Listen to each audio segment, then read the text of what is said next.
Guys তোমাদেরকে একটা জিনিস দেখাই, মানে ফেসবুক বন্ধ হয়ে যাবে শুনে, মানে শুনেছে শুধু ফেসবুক ইনস্টাগ্রাম বন্ধ হয়ে যাবে, আর তাই শুনে মানে অবাকা কান্না শুরু করে দিয়েছে। মানে ফেসবুক ইনস্টাগ্রামের প্রতি কত মায়া দেখতে পাচ্ছ, মানে কল্পনারও বাইরে। এখন শুধু এর নয়, একটা জিনিস আমিও ভাবছি, যদি সত্যি ফেসবুক ইনস্টাগ্রাম বন্ধ হয়ে যায়, ফেসবুক ইউটিউব ইনস্টাগ্রাম যদি সত্যি বন্ধ হয়ে যায়, তো আমাদের মানে ভারতের টোটাল মানুষের মধ্যে এখন বিশেষ করে এখন 70% মানুষ কিন্তু ইউটিউব ফেসবুক নিয়ে এখন পড়ে আছে। আর সেটাই যদি বন্ধ হয়ে যায়, আজকে এইটুকু একটা বাচ্চা ছেলে কাঁদছে, দেখি একটু মুখটা দেখি, মুখটা একটু দেখা দেখি, মুখটা দেখা। আসলে ও ক্যামেরার সামনে লজ্জা পাচ্ছে।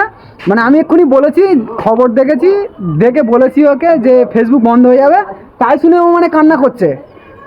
আর তোমরা এটা ভাবো, যদি আজকে এ শুনে কান্না করে এইটুকু একটা ছেলে, তাহলে যারা দিনের পর দিন একটা বড় বড় আইডি দাঁড় করাতে কত পরিশ্রম করে দাঁড় করিয়েছে, কত পরিশ্রম করার পরে তারপর একটা আইডি দাঁড় করাতে হয়, শুধুমাত্র যারা ইউটিউব ফেসবুকে কাজ করছে তারাই জানে।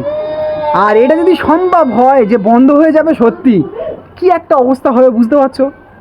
অ্যাকচুয়ালি আমি যেটা মনে করছি, ব্যক্তিগতভাবে বলছি, এটা মানে কারোর কথা নয়, আমার নিজের কথা। আমি মনে করছি যে যে কোনো বিষয় এই মিডিয়াগুলো বেশি আতঙ্ক ছড়ায়।